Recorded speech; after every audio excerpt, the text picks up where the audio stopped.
오늘 우리가 읽은 이 10장의 내용은 족보입니다. 노아의 세 아들로부터 어떠한 족속들이 쭉 퍼져나갔는가에 대한 기록들이 주어집니다. 노아의 세 자녀들 셈과 함과 야벳, 이 야벳의 이 세 아들들이 어떻게 또 다른 인류를 구성하게 되었는가 하는 것 우리가 보게 되는데, 이러한 일이 이루어지게 되는 데는 상당히 많은 시간이 흘러갑니다. 이 족보가 보여주는 것은 하나님께서 홍수 이후에도 그 백성들에게 복을 주심같이 생육하고 번성하고 땅에 충만하라 하신 그 하나님의 복주심과 더불어서 그것이 실제적으로 흐르는 시간 속에서 성취되었다라는 사실을 우리에게 확인시켜 줍니다. 9장 1절 말씀, 우리가 어제 읽었던 말씀 1절에서 하나님이 노아와 그 아들들에게 복을 주시며 그들에게 이르시되 생육하고 번성하여 땅에 충만하라, 이런 말씀을 이야기하셨죠. 또 19절 가서도 역시 이런 표현이 있습니다. 노아의 세 아들로부터 사람들이 온 땅에 퍼졌다. 하나님이 하신 이 복주심에 따라서 실제로 이 말씀대로 성취되었다라는 사실을 이 족보는 우리에게 보여줍니다. 동시에 우리가 내일 읽어가게 되는 창세기 11장 내용에 보면 유명한 사건이 또 하나 생기죠. 바벨탑 사건입니다. 그 바벨탑 사건으로 인하여 흩어지게 되면서 언어가 갈리게 되고, 또 그들이 갈라진 언어를 따라서 서로 말이 통하는 사람들끼리 서로 무리를 지어서 살면서 민족을 이루게 되게 되는 그런 내용들이 이 족보에 함께 반영이 되어 있습니다. 그래서 약속의 성취가 소개가 되면서도 또 한편으로는 바벨탑으로 인하여 인류가 서로 다른 언어로 흩어지게 된 결과가 이 족보 안에 반영이 되고 있다는 것입니다.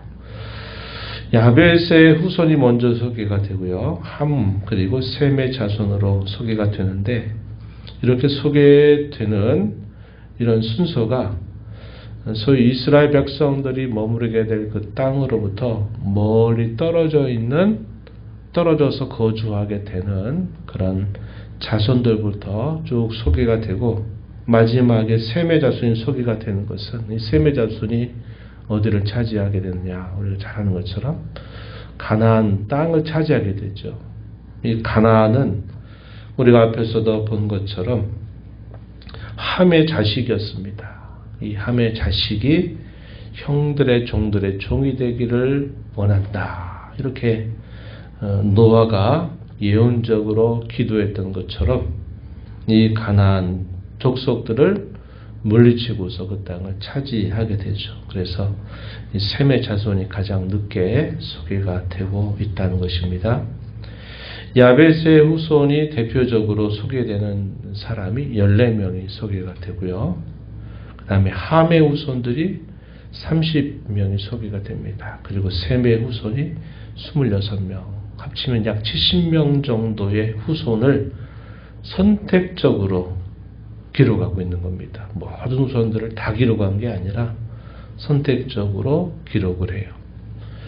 우리가 아는 것처럼 훗날에 가나안 땅에 큰 기근이 들면서 이 가나안 땅에 요셉의 자손들이, 야곱의 자손들이 어디로 갑니까? 애굽의 고센 땅에 자리를 잡고 갈 때도 약 70여 명 정도가 옮겨가죠. 그래서 그 70여 명 소개가 되는데, 여기서도 선별적으로 70여 명의 후손들이 소개되고 있음을 확인하게 됩니다. 1절 말씀에 보시면 이렇게 소개가 되죠. 노아의 아들 셈과 함과 야벳의 족보는 이러하니라. 홍수 후에 그들이 아들들을 낳았다, 이렇게 소개되죠. 또 뒤로 가서 마지막 32절 족보의 끝에 가서 보게 되면 또 이렇게 말합니다. 10장 32절에 이들은 다 백성들의 족보에 따르면 노아 자손의 족속들이요 홍수 후에 이들에게서 그 땅의 백성들이 나뉘었다. 그래서 족보의 시작과 끝에 노아의 세 아들로부터 또 새로운 인류가 번성하게 된 사실들을 소개해 줍니다. 야벳의 자손 먼저 소개가 되죠. 2절로부터 쭉 소개가 됩니다. 2절에 보면 야벳의 아들은 고멜, 마고, 마데, 야완, 두발, 메색, 디라스. 그 가운데 고멜의 아들은 아스그나스, 리밧, 도갈마. 또 야완의 아들은 엘리사, 달시스, 기띔, 도다님. 이렇게 쭉 해서 14명이 소개가 됩니다. 이들에 대한 특별한 언급은 없어요. 그리고 5절에 보면 여러 나라 백성으로 나뉘어서 각기 언어와 종족과 나라대로 바닷가 땅에 머물렀다. 이렇게 소개가 됩니다. 본래는 하나의 언어를 썼겠죠. 하나의 언어를 썼어요. 노아의 세 아들들은 하나의 언어를 쓰게 됩니다. 그런데 여기 5절에 읽은 말씀대로 여러 나라 백성으로 나뉘었다. 각기 언어와 종족과 나라대로 바닷가 땅에 머물렀다. 언어가 다르대요. 뭘 말하는 겁니까? 아까 말씀드렸듯이 우리가 내일 읽게 되는 11장에서 발생한 이 바벨탑 사건으로 인하여 하나님이 언어를 흩어버리면서 그들이 흩어지게 된 그 내용이 이 족보 안에 소개가 되고 있다 하는 겁니다. 그러니까 이런 족보가 있고 난 다음에 바벨탑 사건이 일어난 게 아니라 이 족보 안에 이미 바벨탑 사건이 반영되고 있다 하는 것을 우리가 확인하게 되는 대목입니다. 그리고 함의 자손에 대해서는 비교적 길게 설명이 됩니다. 이 내용이 6절부터 12절까지 소개가 되는데 30여 명을 선별적으로 소개해주고 있어요. 한번 보시죠. 6절 말씀 보시면 함의 아들은 구스와 미스라임과 붓과 가나안이요. 구스, 성경에 많이 등장하죠. 에티오피아를 뜻하는 말입니다. 에티오피아. 미스라임, 우리는 조금 생소한데요. 미스라임이 애굽입니다. 애굽. 애굽에 거주하게 되는 족속들이죠. 붓도 들어보긴 하지만 좀 생소하지만 이제 우리에게 가장 익숙한 이름이 등장합니다. 가나안입니다. 가나안. 이 가나안은 훗날에 가게 되면 가나안 땅 이렇게 해서 고유명사처럼 사용이 되지만 이 가나안은 함의 자식이었어요.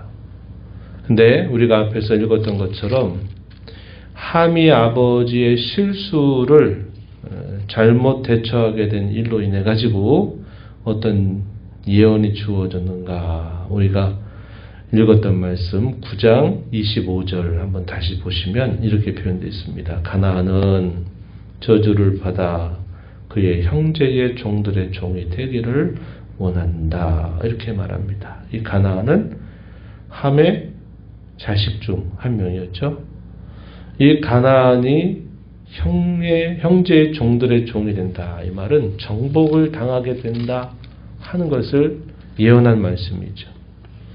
이스라엘 자손들에게 약속된 땅이 이 가나안의 후손들이 살고 있는 땅이었고 이스라엘 자손들에게 하나님이 주신 땅이 가나안 땅이었어요. 그래서 이 가나안 땅을 점령하게 되는 겁니다. 그래서 이 내용들이 족보 가운데서 소개되는데 이것은 훗날의 이스라엘의 역사와 대단히 긴밀하게 연결되고 있다는 사실을 우리가 볼 수 있게 되죠.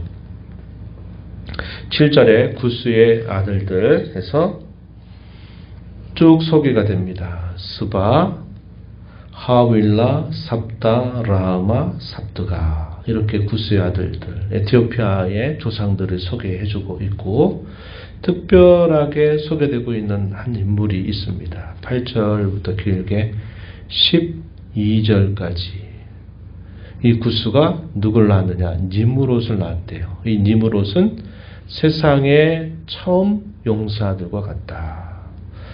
노아 홍수 이전에 이 가인의 후예 가운데 네피림이라고 있었죠. 네피림, 거인 족속들. 아주 키가 큰 거인 족속들이 있었는데 홍수 심판으로 이들은 다 죽음을 당하게 됩니다. 그런데 또 세상에 또 이런 거인 족속 같이 용사 같은 족속이 이 함의 아들 가운데 가나안 구스의 아들들이 이런 또 니므롯의 조상이 되죠. 그래서 이들은 여호와 앞에 용감한 사냥꾼이라고 불려져서 속담이 만들어지게 됐다 소개합니다. 9절 중간에 아문은 여호와 앞에 니므롯같이 용감한 사냥꾼이다 이렇게 말하면 그가 대단히 용맹스러운 사람이다 하는 것을 표현하는 뜻이 된다 이렇게 소개를 해줍니다. 이 니므롯이 세우게 되는 나라 10절에 보니까 시날 땅의 바벨, 에렉, 악갓, 갈레에서 시작이 돼서 거기서부터 계속 세력을 뻗어나가가지고 11절에 보니까 아수르로 나아갔대요. 아수르 그리고 니느웨와 르호비들과 갈라 및 니느웨와 갈라 사이에 레센이라고 하는 큰 성읍을 건설하게 되었다. 이렇게 소개를 해줍니다. 시날 땅 어디입니까? 바벨론 제국에 만들어지게 되는 발흥지입니다. 이 시날 땅에서 무슨 일이 있었어요? 바벨탑을 쌓은 거죠. 바벨탑 높은 탑을 쌓아서 우리가 하늘에 이르자라고 하면서 이 탑을 쌓는데 하나님이 보시니까 이게 대단히 교만한 일이거든요. 그래서 하나님이 내려오셔서 그들의 언어를 싹 흩어버리셨어요. 그래서 그것이 도중에 건축되지 못하고 끝나게 되면서 이들이 이 시날 땅으로부터 쭉 흩어지게 됩니다.